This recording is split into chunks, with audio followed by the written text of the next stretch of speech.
We are back on the live. I have not done one of these lives in quite some time, so bear with me as I try to figure out how Instagram works and as I try to once again get back on track. I really, really love doing these lives. It's been a while, and I'm really looking forward to tonight's guest.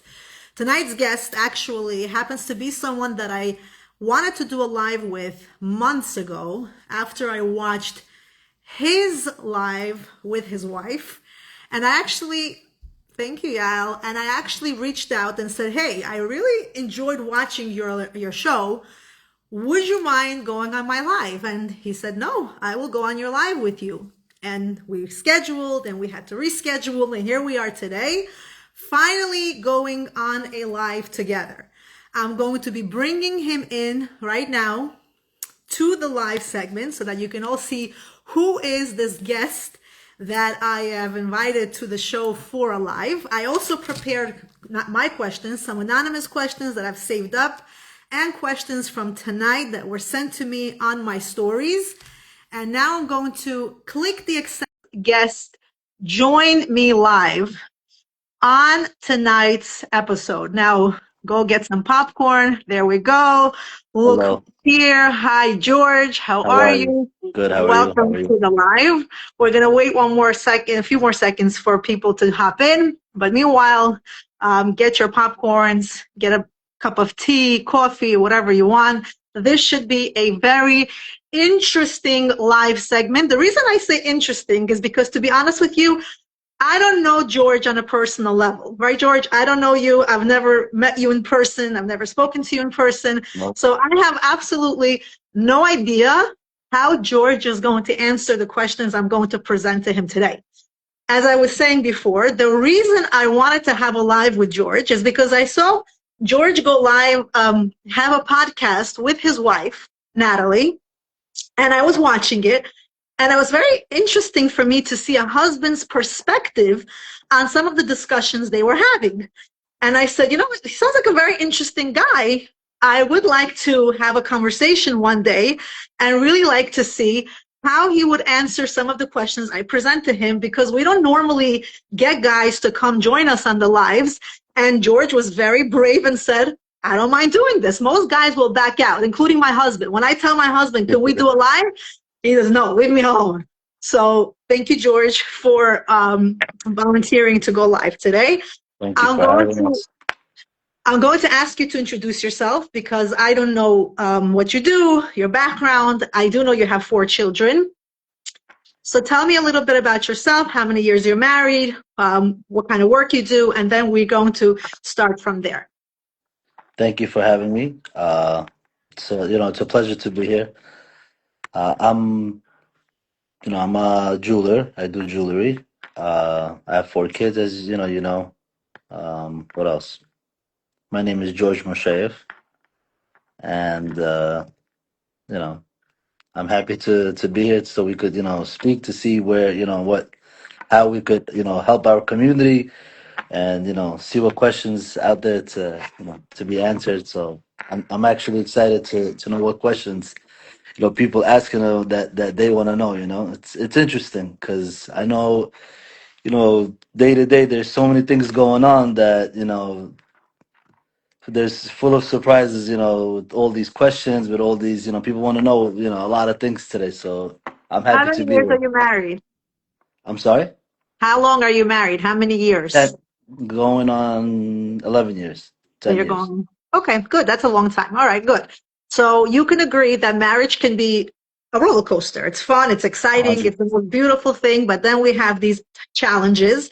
And sometimes some people, they are not strong enough to withstand it. And it's not always just challenges between you and your wife. It can be challenges between the family members. It can be outside influences. So you agree that all of us have these situations, correct? Of course, 100%.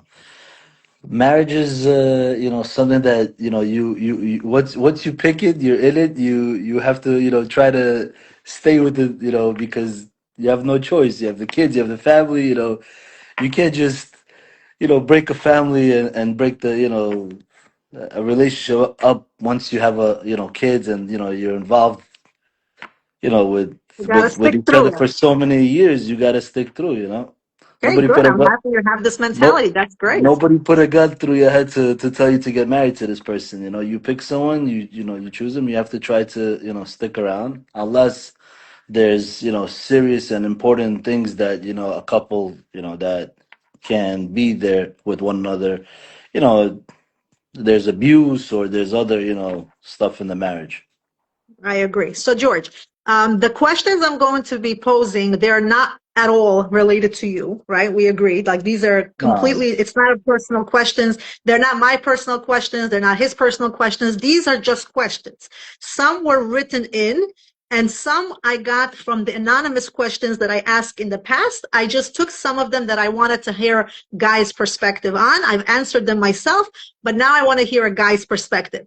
If you have questions coming in, like the viewers, you can also ask. The topic is going to be mostly marriage related, dating, marriage, just random questions about relationships. Okay, that's the topic we're going to focus on. And I'm going to start off, George, with the first question. Okay, you ready? Yes. All right, let's see. Which one should we ask first? All right, I'm going to ask this one first. What do you do if the wife makes more money than the husband? Should the husband feel less than her? I don't think so. I don't think that a husband should feel less than, her, or a woman should feel less than a husband when someone makes more money. I don't think money is everything in a relationship or in a marriage. You're always gonna have someone that makes more money in the marriage. Either the husband or the wife. Obviously, of course, a man's supposed to be making, that, you know, in the marriage. But I feel like if a woman is making more, I don't think it should be, anything where respect or, you should still respect your husband and show him, the love and everything. Doesn't matter. I don't think money should play a role in a relationship. You're absolutely right. But this question actually brings me to something that I remember. When I was, I'm a physician assistant. My husband's a barber. People kind of make a misconception. Barbers actually, they can make a nice amount of money. I mean, don't get fooled. But I remember when I was graduating, there were men that actually came up to my husband and said, "Oh my God, now that your wife is going to be making more money than you, that's it, bro. She got you. She got Mhm. you. She's going to wear the pants in the house. You're going to be wearing the skirt. That's it." And I was like, really? What kind of mentality is this? But this is a real question. There are men, you're not one of them, A but there hundred are percent. men that think that if a wife makes more money, they take it as a threat. It's almost like, oh my God, I gotta be worried. Why do you think that mentality happened? Like, where does it come from? Well, look, it's because it's an old school mentality, and which, I mean, obviously, when I was growing up, my parents used to always say, the man has to be the breadwinner. The man has to always, hustle, be the hunter, be a warrior, soldier. You have to be, the leader of the house. Of course, you're the one that a man is supposed to be the one that's supposed to be, you know, doing all that. But nowadays it's so different because we got women going to school. We got women actually working. Being doctors, being lawyers. So a lot of women are educated now, and God bless our community. A lot of girls are doing a lot of big things, and I have to give it to the women of our community, and I feel like a man shouldn't feel any type of way. But again, I feel like a man should always try to find ways, as being, the leader of the house. I agree. So somebody actually said, Yael said that it happens because of insecurities. It's because, hey, Natalie. I'm watching Yael the said, live here. It's the you're famous, reading the the, comments. fa- Yes, my, you the, can comment as well. She the says fam- it's because these men are low lives and feel less than. And then I have 100%. another comment that says men has to be the provider. So Yes. I agree, but I will say, to play devil's advocate, I will say I actually cannot say that there aren't women. Okay, this is not for all women, but I can't say that there are not women who will act a certain way if they earn more money than their man. Meaning, there are women that can degrade their husband and constantly remind the husband, saying, "You're good for nothing. Look at you. Look at me." There are women that will earn a certain amount and refuse to contribute and say, "This is my money, this is your money," and completely separate themselves. There are behaviors like that. It doesn't mean that it doesn't exist. Unfortunately, it happens. It doesn't happen often, thank God. But maybe this is where this mentality came from the mentality of women that do behave a certain way and do degrade the husbands. And that's why it's very important for the women that are watching. It is very important that if you are providing and if you are earning more money, never to make the man feel less than. So it can really go both ways. 100%. Listen, if a woman does that, I feel like she's just, putting her man down, because at the end of the day, when someone is doing that to one another, because it could go the other way, if the man makes more money and the woman stays home and is a housewife or whatever it is, and a man is doing that to her, that's not right either. He's not supposed to be putting her down or putting her, it's not Absolutely. supposed to be this way. When you're with somebody and that you love and that you have a family with and that you respect, you always got to respect your husband. Why is it that in Russian it says, or in Baharian or whatever it is, zamujam? What does that mean? What does zamujam mean? It means that a woman is za the muja. So a woman is behind her man. So the man always has to be in the what's it called, ahead of the women. And not because of oh, she's a man and she's a woman or anything like that. It's just as we know it as growing up. The man always has to be the man and the woman always has to be the woman. You got to just know your boundaries and your respect at the end of the day. I feel like if a woman is a doctor and the husband is a barber, obviously she's gonna look a little down on him because she's educated and he's not.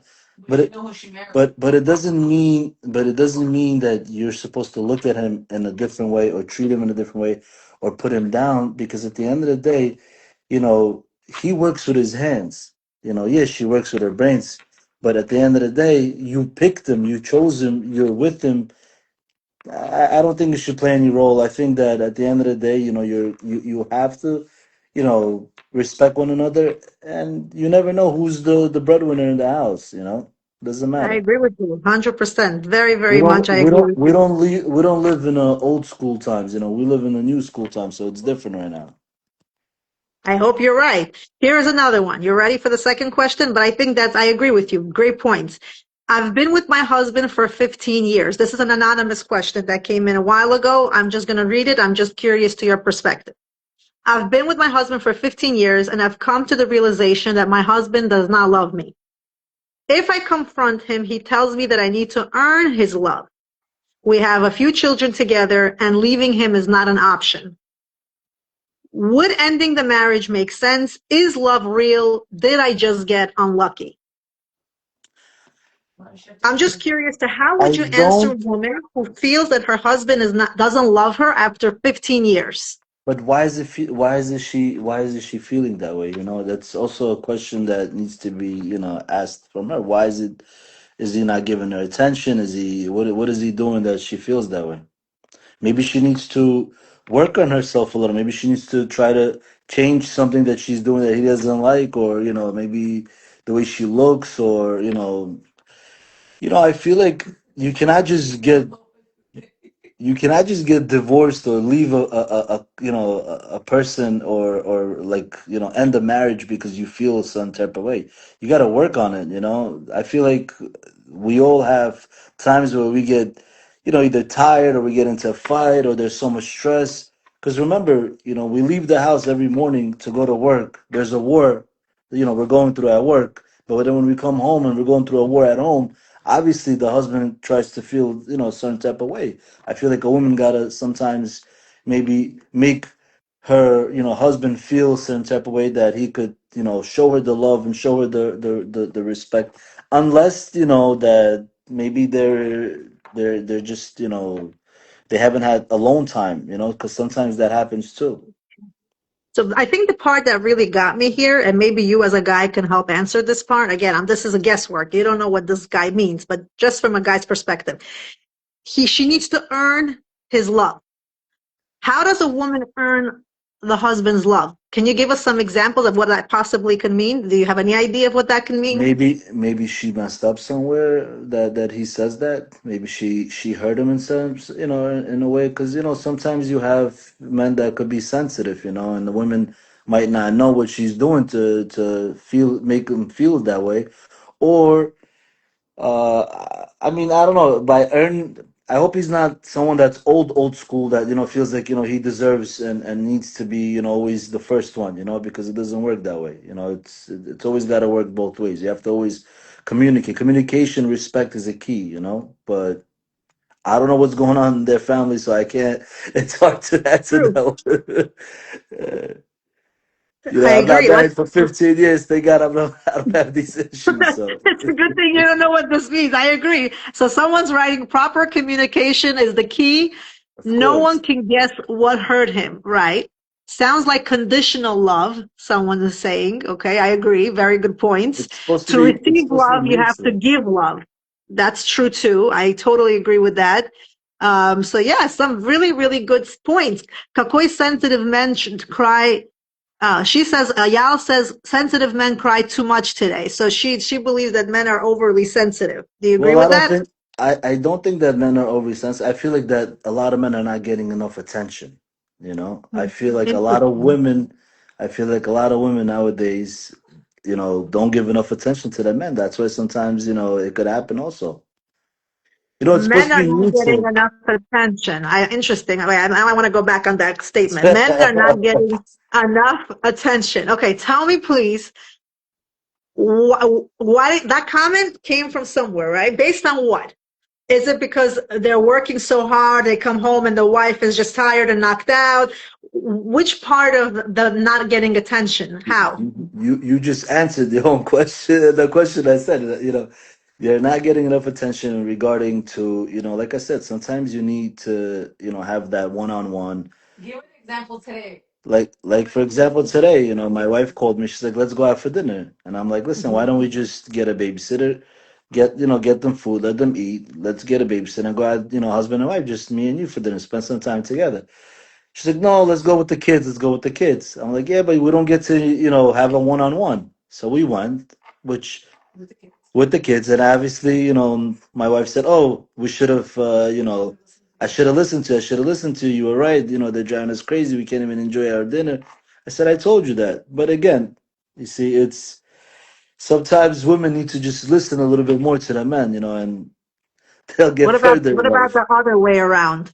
Do men have to Also, listen sometimes to the women too? sometimes, sometimes they do because the women could give them a good advice that a man that doesn't know or doesn't see, you know, could get it from his wife because God put two people together for a reason. Listen, I'm not a religious person. I'm far from being religious, Right. but I feel like that Hashem put two people together for a reason. And when you with somebody already married and having kids and having a family, there's always supposed to be mutual, understanding, respect, and obviously a man's not supposed to be so sensitive, but a woman's supposed to understand that надо быть нежным с мужиком. Why? Because мужик нежный очень, no matter what. At the end of the day, a guy gets hurt or a guy gets upset, it's very hard to bring him back. That's why when the question that they asked about earning, the love, I feel like when a man says that, it means that a woman hurt him, or a woman did something, or a girl, or his wife did something that he's still bothered by it. That's why he feels like you need to earn my love or you need to earn my respect. Because listen, in every family, sometimes women could say something or do something to hurt a man, and it's respect again at the end of the day.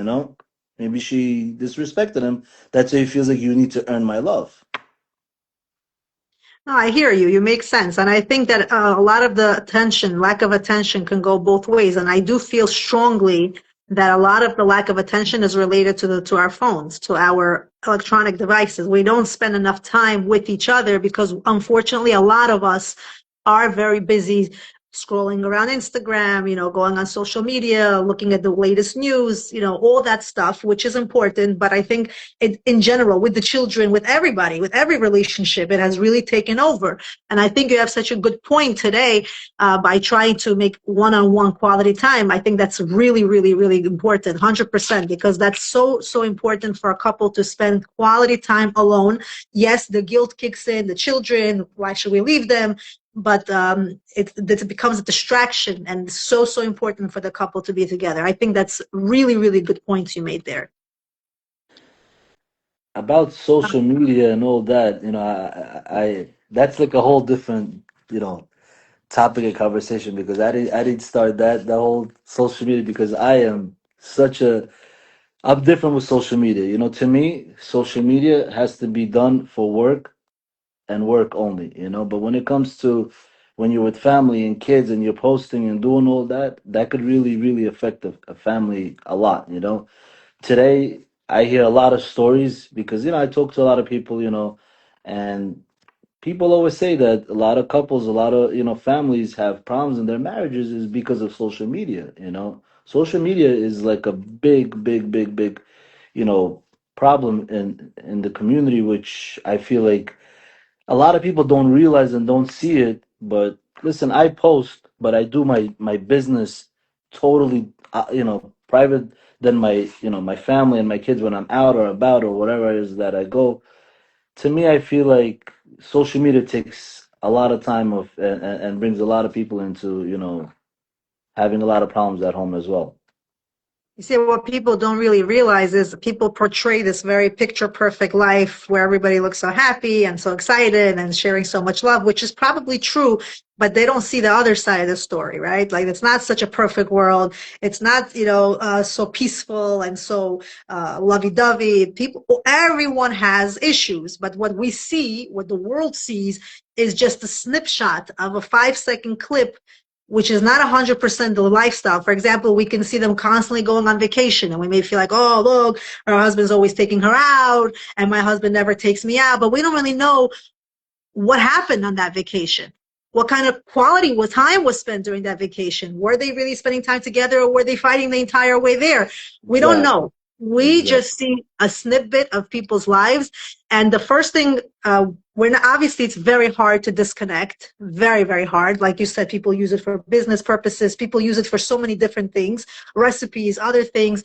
But if you're not strong enough, if you're already having a rocky road marriage, then my personal advice would be really get rid of social media and cleanse yourselves and not continue watching, because if it's already bad and very rocky to begin with, social media is only going to make matters worse. Every single one of us, like for example, there are people that are always posting, and I mean, I don't know if you see it or not, and I'm not judging anyone, but just to give an example, there are people that are always out and about, always eating in restaurants. It looks like they never cook a meal in their lifetime. It looks like just how much money can these people have constantly spending? Now, again, for somebody else, that may be an interpretation of, wow, look at the life they're having. They're always going out.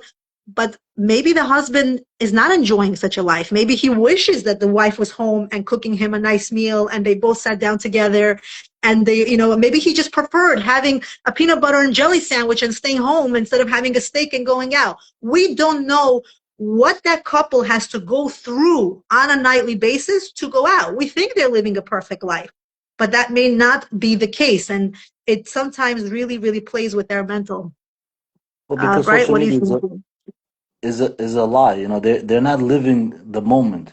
You're not enjoying the moment that you're at. Like for example, going on vacation. Sometimes you see people are posting, all these videos and all that. But are you enjoying the moment, or you just posting for people to see what kind of fake life and what kind of fake vacation or fake thing that you have? And I don't feel it. To me, I feel like some people say, "Oh, but I'm just taking it for the people to see." But I understand if you did it for 30 seconds, for a minute, for 5 minutes, but when you're on it constantly and you're all about social media, oh, I gotta build content, oh, I gotta do this, I gotta. At the end of the day, it's all BS because that means that your social media, fans are happy, but your inside home is not. It means your home is broken, and Very when someone's powerful home is words. broken, when someone's home is broken, there's nothing that you could do, going back to that earning the love, that you could earn the love from a husband or from a wife.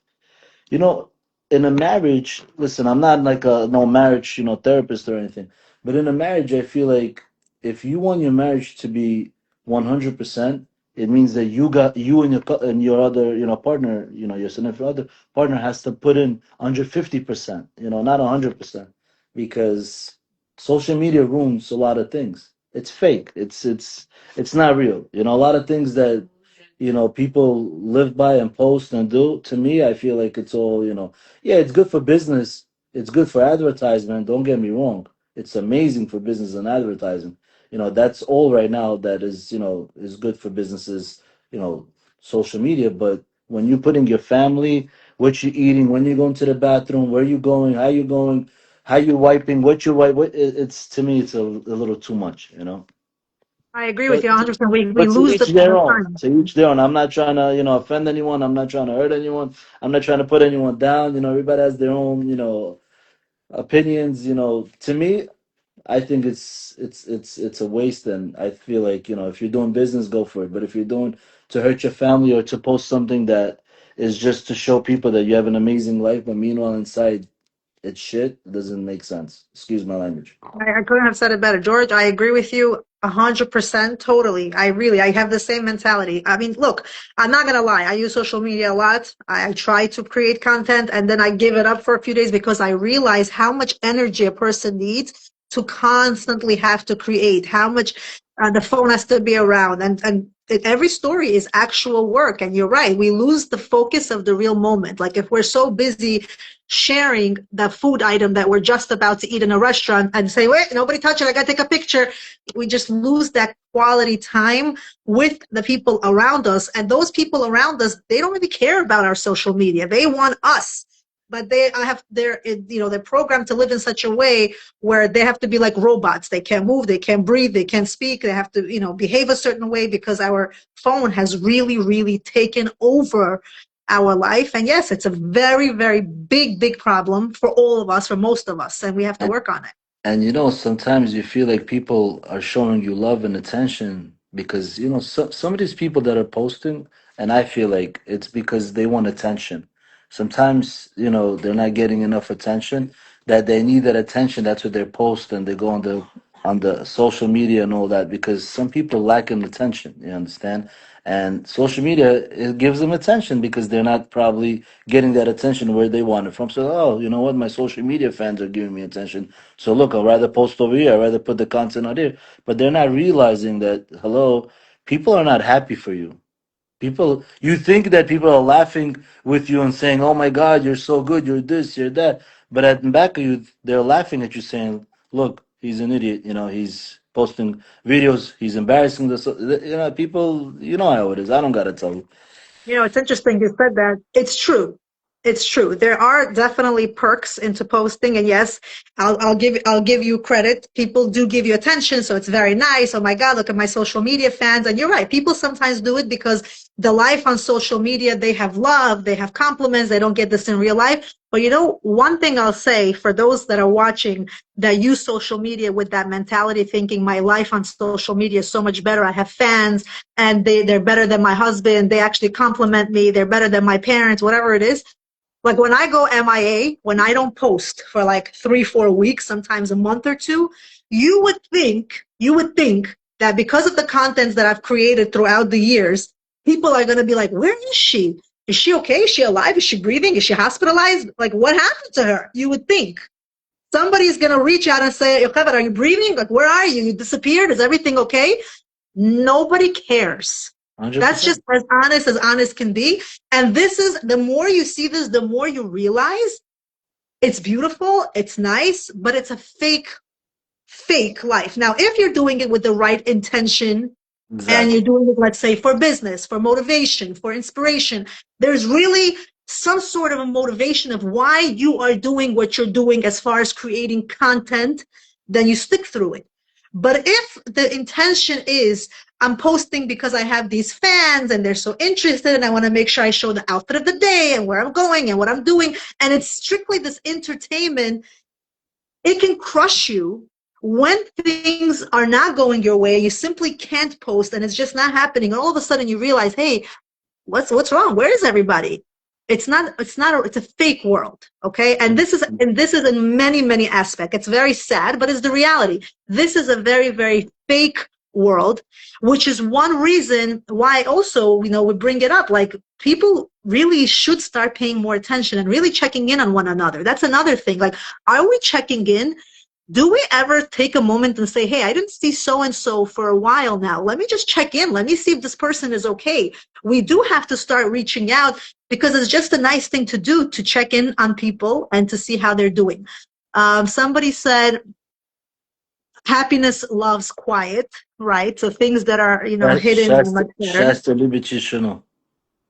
Angela, hi Angela. She said some people use social media for business, and if you only post something related to the business, no one will be interested on your posts. So she's saying it for that purpose, right? If we're only doing inspirational content and business content, and we're only selling or advertising something, yeah, people definitely get bored watching the same thing. So yes, content should be created, but I don't think that's George and I are saying that you shouldn't create content. We're saying as to with which expense. Like, are you going to constantly 24 hours post every single step of the day's events? Is there a time frame, maybe the morning or maybe the afternoon or maybe a half an hour, just to keep things up? It doesn't have to be 85 stories a day, because that just shows you how much content you have to create throughout your entire day to make it. Now, again, there's nothing wrong. For those of you that hire somebody and you're working on content creation, go for it. Nobody's bashing anyone. We're just bringing awareness as to why there can be marriage communication flaws. One of them being, we're so invested in spending time with social media fans that we neglect spending time with our children, with our Exactly. husband, with our 100%. families. This Yes. is where the conversation was headed. So yeah, I agree. I agree with you 100%. Here's another one. Okay. Let's go. Someone asked a This, question. Who asked this oh, question? Somebody you want to asked ask the, a good question. What's up?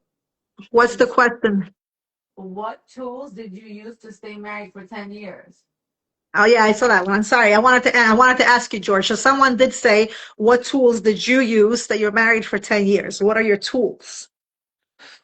Come on, George. Listen, tools is that at the end of the day, marriage is not easy. It's always up and down, just communication, respect. Everybody in life goes through bumps. Some bumps go high, some bumps go low.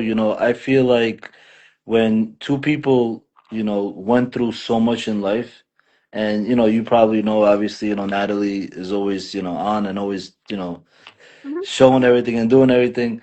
We had our bumps and we had our stuff, back, you know, you know, years ago. But thank God, we worked it out, because at the end of the day, in a marriage, in a relationship, for it to last and for it to, really be, a great marriage, it takes, two people. Just like it takes two people to have, kids, and to be able to have, you have to communicate. A couple has to communicate. A couple has to, you know, just respect and understand each other. And again, at the end of the day, a woman has to let a man do his thing, but at the same time, a man has to respect his woman. And I feel like, we did a lot of communication in our marriage. We went out, we got help, we spoke to people. Sometimes I feel like, yeah, people feel embarrassed sometimes to do that, and they want to end the marriage, which I feel like you shouldn't, because yeah, it's not easy to be married, because sometimes a couple has such crazy problems in their marriage that it hurts the kids. But for me, I'm a little old school.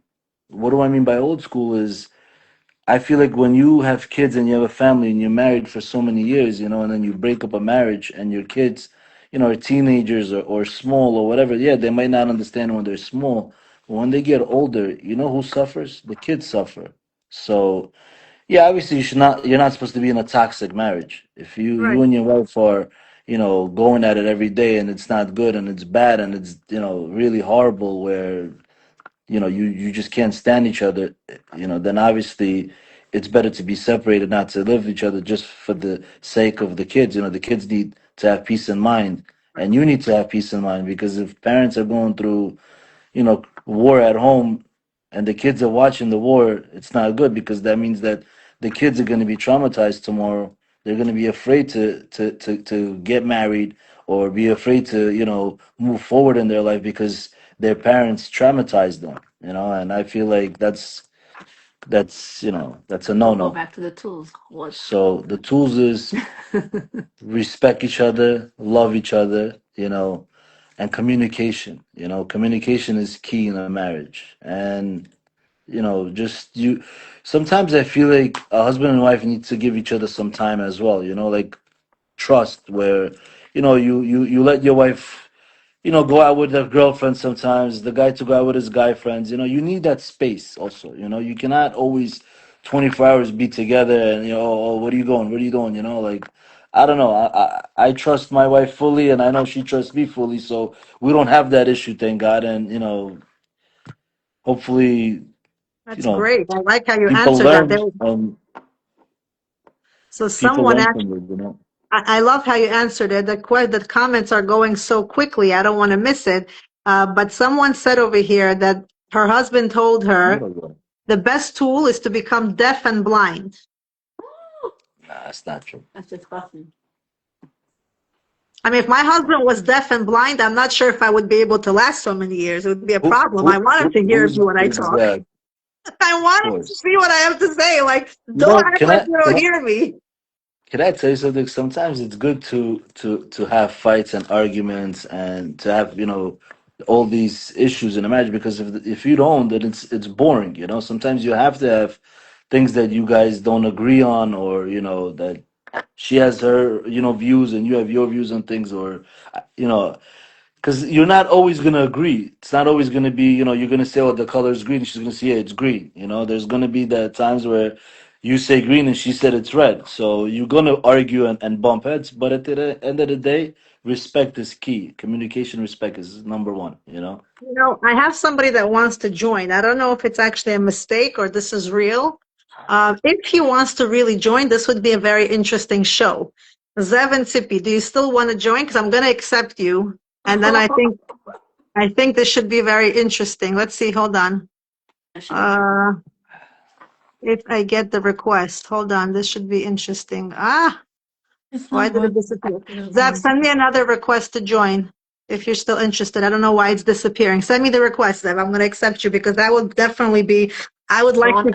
Zev is very interesting. I would like to hear his perspective as well. That should be an interesting thing. But very, very good point. I think also the problem is we have the stigma of this is my role, this is his role, this is what she has to do, this is what he has to do. And then if God forbid somebody doesn't go according to their role, everything is upside down. So like, for example, if a husband, and again, this may be controversial, a husband comes home, the wife cooked dinner, the dishes are not washed, she's exhausted, she has to put the kids to bed. Now, I'm a believer, okay, and I know I'm talking to a guy here, but I'm a believer that if a husband sees the lady had a very hard time, she's exhausted, she's putting the kids to sleep, she doesn't really have much to do. I get it, he's tired, maybe he wants to rest. If you can wash the dishes, try to go wash the dishes. I don't think there should be a stigma of I don't do this because I'm a man, I don't do this because I'm a woman. If we all unanimously help, contribute, be there for one another. I just use the dishes as an example. I'm saying anything. It's going to be an easier, good way of having a marriage because we're there for each other. We're not there picking on each other and what our roles are. Hold on. Why is this not working? I don't know. When I got married the first day, you know what I did? So my wife doesn't bother me, so she doesn't tell me to go to the kitchen. She asked Okay. me. She asked me to bring her a cup of water. I opened up the scarf. I took the cup, the glass Uh-huh. cup, and I dropped it on the floor really hard. Hmm. And the glass broke. And she was running, running. She said, "Oh my God, what happened?" I'm like, "I told you, I cannot be in the kitchen. Whenever I touch something, it breaks." So after that, she never tells me to go to the Never have kitchen. to do anything again. Okay. You got lucky. If my husband would do that, I would say it's okay. Try again. It's gonna work a second time around. We'll break a few dishes. Eventually, you'll get the hang of it. That's not true. You help. I'm Don't joking. lie. I'm joking. I You don't know, know, Zev. I can't accept you. I'm not sure why it's not working. It sucks. I really wanted Zev on the show. Zeb is very popular. That's why, you know, he's. It's not working. I don't know why. It would be very interesting to have Zev on the show, but maybe next time, Zev. Next time. So let me tell you something. I feel like in a marriage, it's always got to be, you know, two people helping each other out. If you made the Oh, one kids. second. I'm sorry. Zev probably cannot join your live because he doesn't have 1,000 followers. Oh, so maybe go from Sveta's page. Yeah, you need to have 1,000 followers to go live. I'm sorry, Zev. Is that what it is? Is that why it's Yeah, not working? you can. I mean, I know you can't go live unless you have 1,000 followers. So maybe Mhm. joining the live, um, you probably need 1,000 followers too. I don't know. Okay, so try from her account. Let's see if it works. It may work, it may not, but that would be, if that's really the case, then that may be the case. But yeah, I think that's a very, very, okay, here's another very important topic. I I think don't. Okay. sometimes we're sitting here talking about the husband should do this, the woman should do this, the wife should do this. How about if there are outside influences which are affecting the marriage? All right, here, I'm going to read this one to you. Now, again, please, this is controversial. This is not to put anybody on the spot. I'm genuinely curious to hear a man's answer. I've been with my in-laws for a while. They're always there with some sort of comments that end up hurting me. They complain that we don't come often. But every time I go there, I end up leaving hurt. Am I allowed to avoid going there for Shabbat and for the holidays if I know that I will end up getting hurt if I'm constantly around them? Uh, Let me tell you this. At the end of the day, it's the in-laws. You know, you're married to your wife or you're married to your husband. That means you're married to the wife's family or the husband's family. You don't pick and choose parents. You don't pick and choose, you know, like this is who, you know, these in-laws are. Obviously, you just gotta ignore it and that's it. You know, go in through one ear, come out through the other ear, and that's it. Act like you're stupid. Act like, you know, you just Or like there, act like you're blind and deaf. That that would be that's the that time you should act like you're blind and deaf.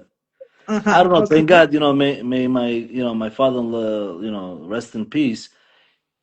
You know, he never ever said anything mean to me, never bothered me, never said anything to me. So I don't, I never, I used to enjoy to go to his house and enjoy with him to drink, you know, sit. Same thing with my mother-in-law. Thank God I have, you know, good in-laws, so I can't say anything, you know, bad about my in-laws. I hope my wife No, can't but say maybe, anything bad about. no, I know, but maybe I think, I'm It's not sorry to about cut you you. personally. It's a In generalized general, topic. Very I general. think that if it bothers the guy or the girl that the in-laws are, saying such, first of all, why are they saying such hurtful things? Why are they so comfortable saying such hurtful things? Is the spouse saying something to her I parents? was just gonna get into that Why are actually. they so comfortable? Something happened. Like I'm sure the in-laws don't out of nowhere say hurtful things to the son-in-law, daughter-in-law. There has to be a reason. So I think as adults, they should sit and talk it through, and he should be open about how he feels coming to their house. He shouldn't make a fight about it at home with his wife because that's what most of the time that's what happens when mother-in-law, father-in-law, put down But the. I blame the. I have to tell you this. I You kind should of come. blame the kids. I always say this. You know, when someone gets married, you cannot go back to your mom's house or your dad's house or your parents' house and both couple, you know, for the guy and for the girl, you cannot go back home and complain to them about your, you know, spouse. So you cannot say, oh papa he didn't do this, oh mama he didn't. You just cannot, because once you do that, you're making a big mistake, because at the end of the day, tomorrow, you know, two people are gonna do what they need to do, you know, in the dark room. The parents are gonna look bad, and you know the kids are gonna make it up, because at the end of the day, you know, today you fight, tomorrow you make up. The parents look bad, so I feel like the parents should kind of nicely. The kids should speak to their parents and explain to them, you know, and tell them, "Hey, mom, you know, or hey, dad, you're hurting my, you know, my wife, or you're hurting my husband. You know, maybe we don't do that. Maybe you act differently. Maybe you act that." I feel like the kids always have to kind of cover the situation up. You know, if your parents are wrong, you should cover it up with your parents. You shouldn't let your husband or your wife feel that type of way when they leave. You know. The in-laws house, you know, from both sides. Yeah. So you're saying the husband should have a talk with his parents, or the wife should have a talk with her parents and know the boundaries, like this is not okay, you have to stop or else. Is that what you're saying? Yes. Yeah. Because I'm gonna like sometimes a lot of people don't understand. They say, "Oh, in-laws, in-laws," but let's like take it to a little bit to a different. You know, a son-in-law or a daughter-in-law is never gonna be a mother-in-law's real son or daughter. You know what I'm saying? It's always gonna be like, for example, I know a couple that was going through something recently, and they came up to me and they wanted my advice. They're a young couple. They're a young couple. They respect me. They come up to me and they said, "Hey, listen, we're going through this, and I don't know what to do. My parents are not giving enough attention to my wife, and my wife doesn't want to give attention to my mom and my dad is because they're not showing her love and respect the way they're supposed to." And I asked the kid, I said, "Hey, let me ask you something. Who do you think is wrong and who do you think is right in this situation?" I said, "Because look, this is your mom and dad, and this is your wife. I'm like, you cannot pick sides because you're in the middle. So what you need to do is you need to kind of, see who's wrong, who's at fault, and you yourself need to fix it as as the son, because you don't want your wife and your parents to have this misunderstanding because if it starts now, I said, forget about it. They just got married. They're a couple months in. I think like 3-4 months in. And it's sad because they're new. And it's like if you really think about it, it's BS. It's pustiki, but still, it's like you know, he didn't know what to do, and he told his, he told his father. He mentioned to his father, he's like, "Hey, Dad, you don't mind if I go speak to, he looks up to me. He always, looked up to me because he feels like I know you always give me the right, advice. Like you're not gonna tell me, oh, go fight with my dad, or you're not gonna tell me, tell my wife to go, you know, like don't listen to her. You always give me the right." And I told him, I said, "Listen, you need to sit down with your parents. You need to tell your parents how you feel, and you need to sit down with your wife and tell her how your wife feel, and then you need to just sit down all together, and that's it." And the other day he calls me, he goes, "Hey George, I want to say thank you so much." He's like, "You really helped me out because I spoke to my parents, and my parents kind of saw where they were at fault, and now they're calling my wife more, and now my wife is showing them, love and respect." I said, "Listen, this is nothing. We went through so much in life. Like this is just the beginning. I said there's going to be Right, much and more those nights. issues that you're going to be going through when you have kids, when you're going to have, this is nothing right now what you're going through. This is the baby stuff." Right, but I agree. But you know what? Sometimes just to play devil's advocate, like we say, that he should talk to his parents, she should talk to her parents. In the ideal world, that would be nice if the parents understood, if the Of course. boy and girl understood, because it's not always the parents' fault. Sometimes it's completely the fault of the daughter-in-laws or the son-in-laws. 100%. They can be disrespectful.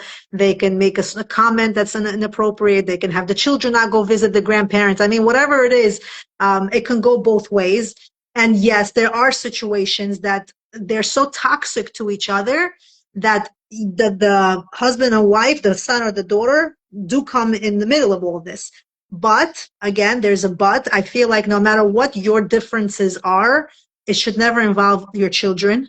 The children should not be in part of your differences. The children should not be told they can't go to grandma, they can't go to grandpa. Of Like, for course. example, a very sad situation. Like, I know people that are not getting along with their in-laws, right? Like, they don't get along. The daughter-in-law doesn't want to see her mother-in-law, doesn't want to talk to her mother-in-law, doesn't want to have to do anything with the mother-in-law for whatever reason. There's no forgive and forget.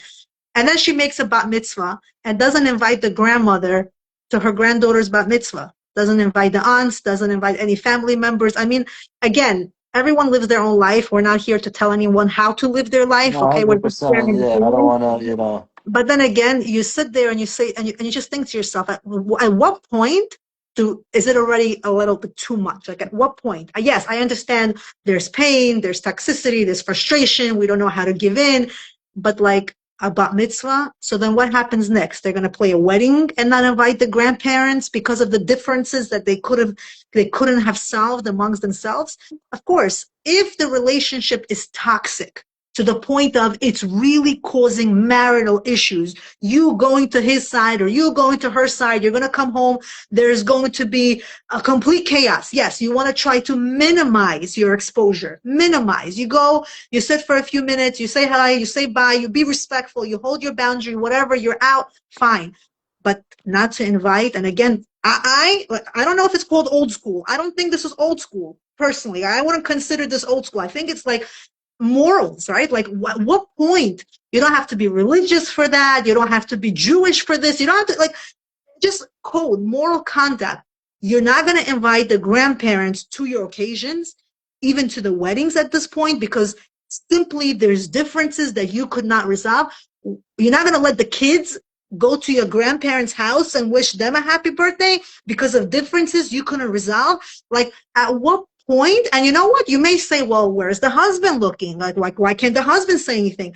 The husband has already gotten hurt so many times because every time he gets involved, there's a fight. So now the husband has learned to keep quiet because he's like, okay, either I'm going to try to mix in and tell my wife she's wrong, or I'm going to be in the middle of all this where I'm not going to be able to sleep because I'm going to be now fighting. So now the husband learns to, to keep his mouth shut just for his own sanity. So like, there's just so much more to all this where it becomes like we all of us get hurt. Like, I'm not coming from a perspective myself to say, oh, it's so easy. You probably were never hurt a day in your life and you don't know how difficult it is. Yeah, I've been hurt. I mean, every single one of us has experienced relationships where people have hurt us. They've made us cry. They've made, they've not apologized when we were owed an apology. I mean, every one of us went through something very, very painful. But there's still a but. We have to really work on what example. I think, George, you said this before. What examples are we giving to these children? These children they're going to grow up one day. They're not going to be teenagers for the rest of their life. They are going to grow up. They're eventually going to get married. And they're eventually going to have their own situation. You know what they're going to remember? They're going to remember the situation where their mother 100%. Did not invite their grandmother to their bat mitzvah or to their wedding or to their party. And guess what? One day the world is round, it's round. And what happens when they don't invite you because they don't have a relationship with you or your in-laws?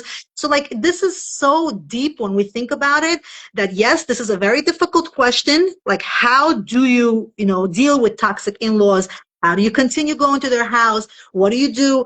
Yes, minimize exposure. Don't sit there 6 hours of the time. But at the end of the day, if I could read your mind, they're still your in-laws. You still owe them a little bit of respect. 100%. She's still the wife of your son. She's still helping your son, raise the children that he brought with her. There still should be mutual respect with boundaries that we have to be as adults to say we don't get along. We agree. We agree that we're not each other's cup of tea. Yeah, but you can't, I'm sorry to say, I kind of, you can't really be in bad terms with your in-laws or family. At the end of the day, we don't pick and choose family, or we don't pick and choose our parents. No.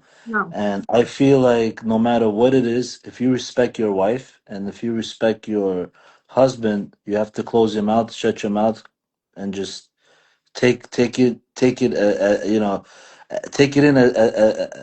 as it's supposed to be taken in, because at the end of the day it's his parents or her parents. You cannot disrespect the in-laws and think that tomorrow your kids are not going to disrespect you, because the kids, they see everything. When you tell the kids, oh, you cannot go to your in-laws house or your grandparents house, or you cannot go here, you cannot go there, the kids are not dumb. They're smart. They know. They look at us to see what and how we do things, and that's how they do it tomorrow. They follow us. They You cannot just go ahead and live the life that you want to live and thinking that your kids are not gonna do it tomorrow. Remember one thing: whatever you do today, it's all gonna come back to you tomorrow. Why do they say that? Why is they saying whatever you do today is gonna come back to tomorrow? Because the way you are with your in-laws, today, tomorrow you're gonna have kids, right? They're gonna have in-laws. They're gonna Whatever you do is gonna all come back to you, because what you're going through right now with your wife's parents, tomorrow your kids are gonna get married. They're gonna have, in-laws, and it all comes back. That's why at the end of the day, we have to try to respect and love each other, but it all depends on ourselves because we ourselves sometimes put ourselves in a hole. Why? Because we go and complain about our spouses to our parents, thinking that, oh, who am I supposed to, you know, speak to, or who am I supposed to vent to, or who am I supposed to, and you think, oh, it's the right thing to do is to tell my parents, but it's not, because what you do is that you're setting against your wife or your husband against, your parents. See, so boundaries exist, 100%. Like, yes, boundaries exist. I know people are writing about boundaries and toxicity. We do need to protect our mental health. I'm all for boundaries. Yes, if somebody has made toxic comments about you, putting you down, called you names, accused you of things, you name it, boundaries. We should have boundaries. Don't expose yourself 24 hours a day. You're allowed to say, I'm sorry, this holiday we're going to stay at home, or this Shabbat we're going to stay at home. Boundaries. But what I think we misunderstand is, again, this is my opinion. Is it a boundary or is it a pride? Okay? We are mistaken boundary and pride, right? Boundary is here, pride is here. Sometimes our pride is Yeah. so high up that we start to blame our actions on boundaries. So it's like, I'm not prideful, I'm keeping my boundaries. Right. There are also different levels of boundaries. At what point is this a boundary where you're protecting your mental health from getting hurt again? Or you're keeping a pride where now it's not just you're involved, it's also now involving everyone around, okay?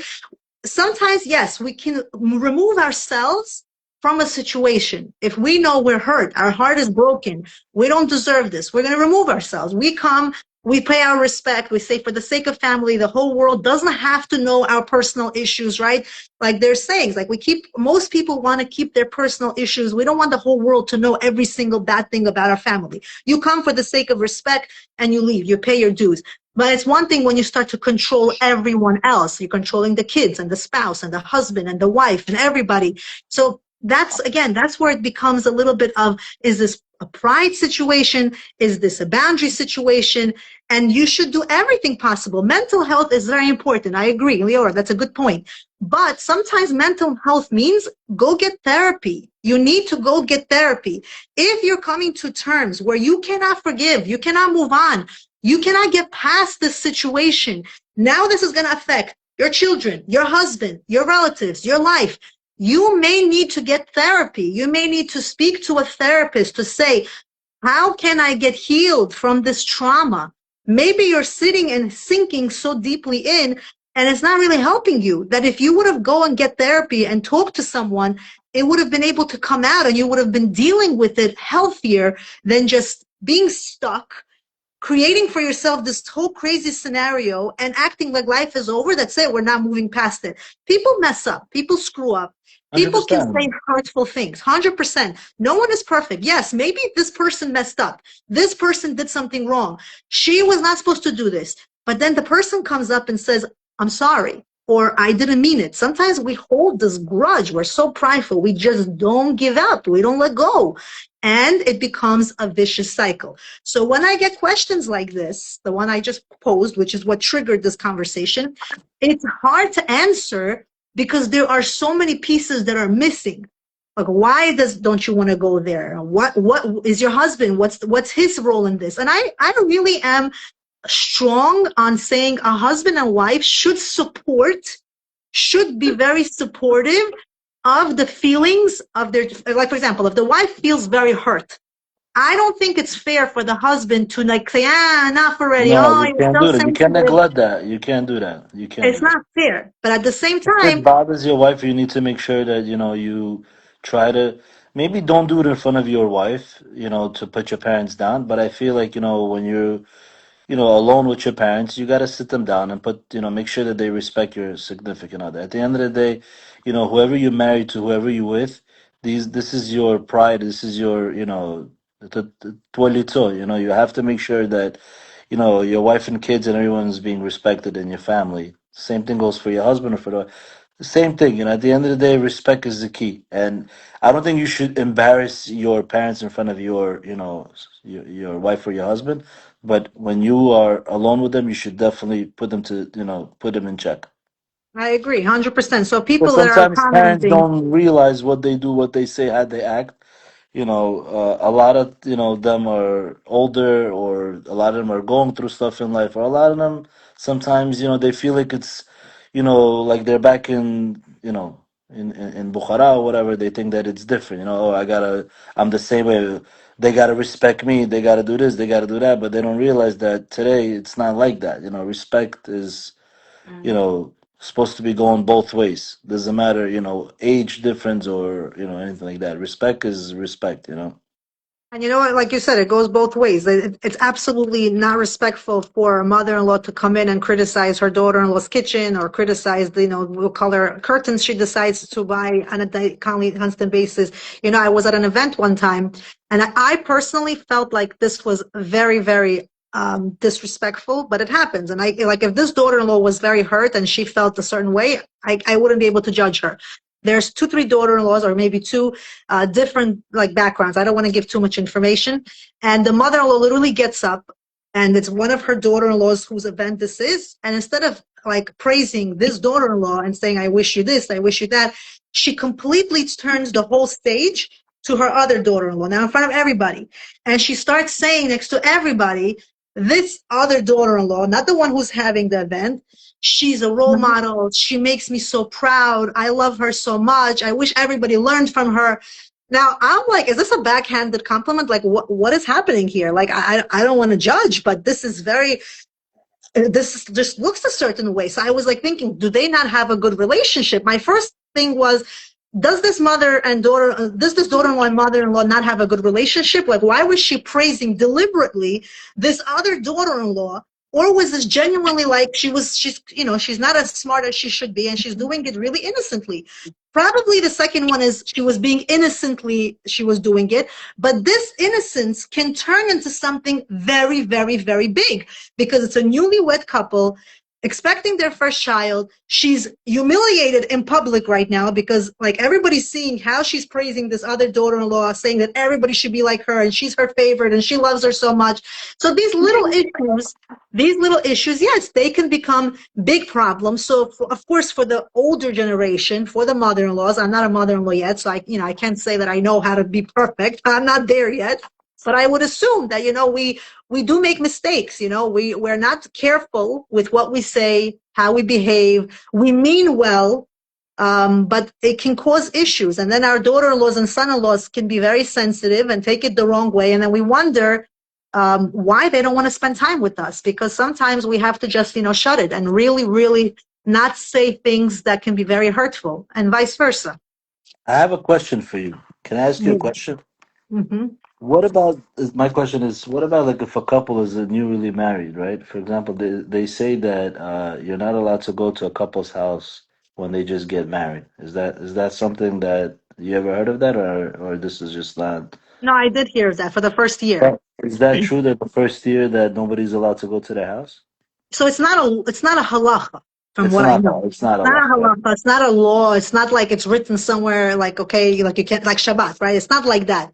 It's something that is given as a recommendation for the couple to really build on each other. For example, if let's say you're taking a stroll on a Shabbos afternoon, and it happens to be you're passing through your children's house, you're like, if I don't pass them, let's go visit them. And you knock on the door, like, hey, what's up? We're here.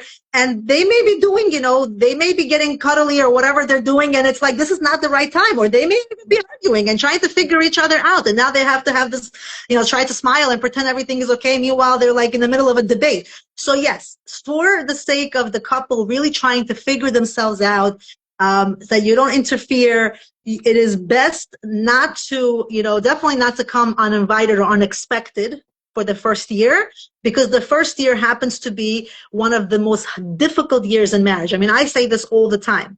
I know. I also say that. Because again, me and my husband, we really fought to get married. Like, it wasn't an easy journey. We had to fight for our marriage. And if I said that my first year was hell and back, it was a hard year.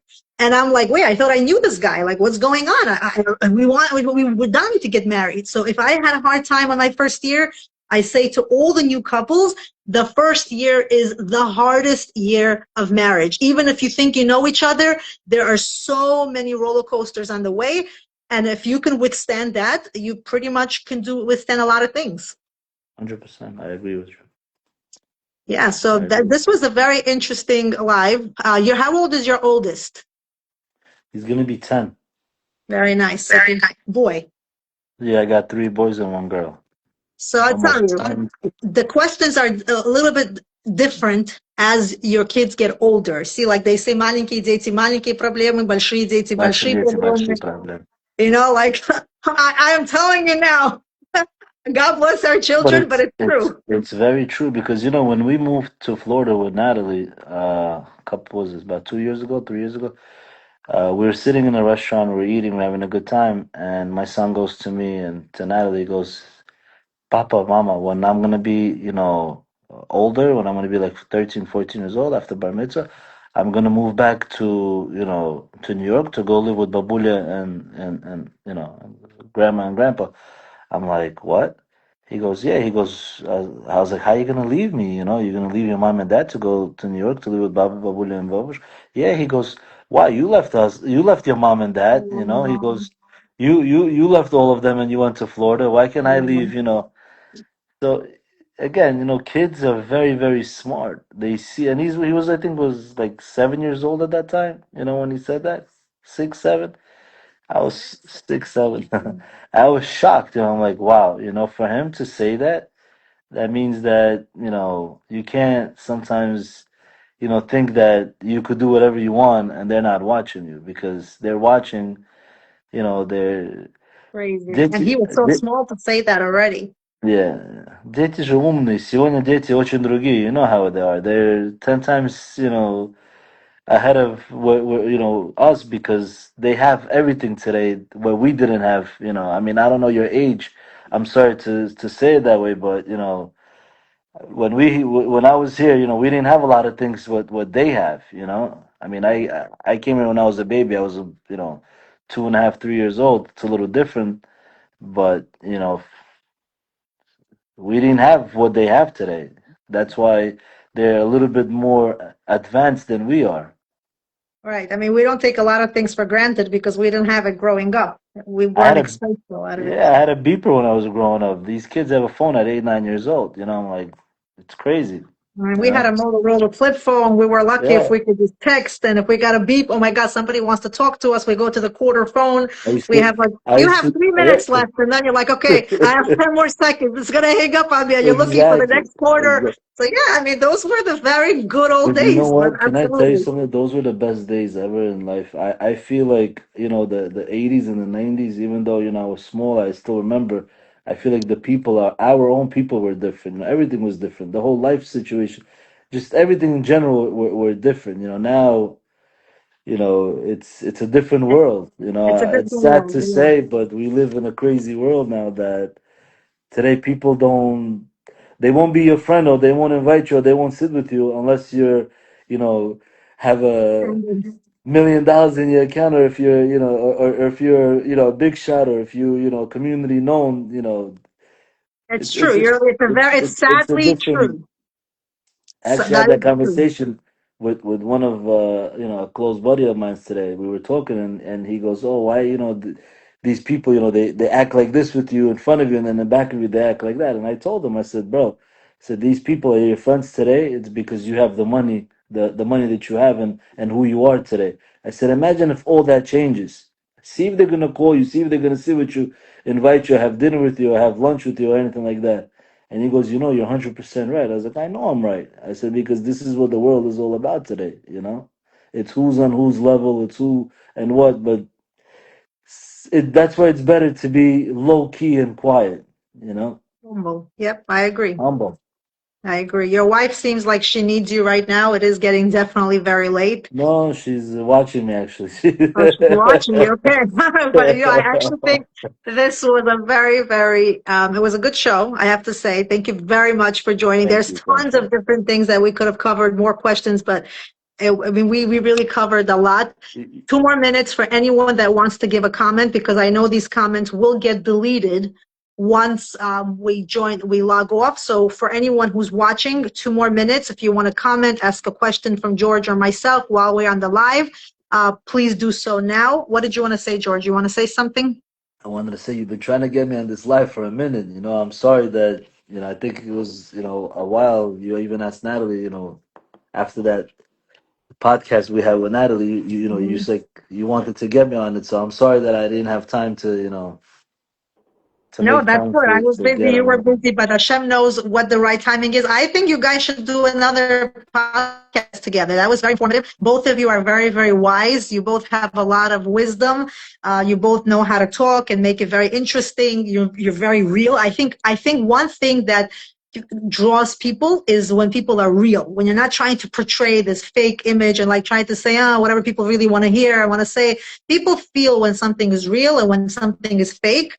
Like when I watched you, I really felt like there was, genuine, it was genuine. You both were who you're meant to be. You're not trying to be someone else. And I really think you should do another podcast together. It was fun to watch.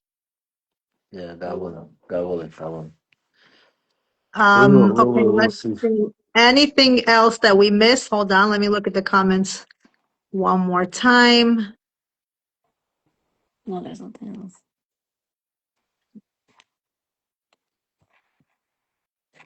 Well, People have no questions. You had so many questions that you wanted to ask. No, I have a lot of questions that I didn't ask. Some people, they don't comment. I'll tell you why. Because people also don't want to comment publicly. So Yeah. a lot of people, they want to say something, but they're shy because they know that people are watching and they don't want, they don't want people to know that they're on watching this. So there are many different reasons. But I have to say, Natalie, before we log off, I actually really enjoy your, are you still on, Natalie? There might be an issue. But before we log off, Natalie, I was saying, you'll hear this later. I actually like following you and the things that, you're posting, you're commenting. And I like the fact that you're sharing things that work for you. And you're very honest about it. Some people will agree, some people don't agree. And that's what it is. You have to be careful who you follow, what you learn, what you don't learn. Everyone has to make their own judgments. But thank you, Natalie, for being real, authentic, and it's really very nice to watch. Thank you, George, for joining. I think his connection is lost. For all of you that watched us tonight, thank you for joining. Until next time.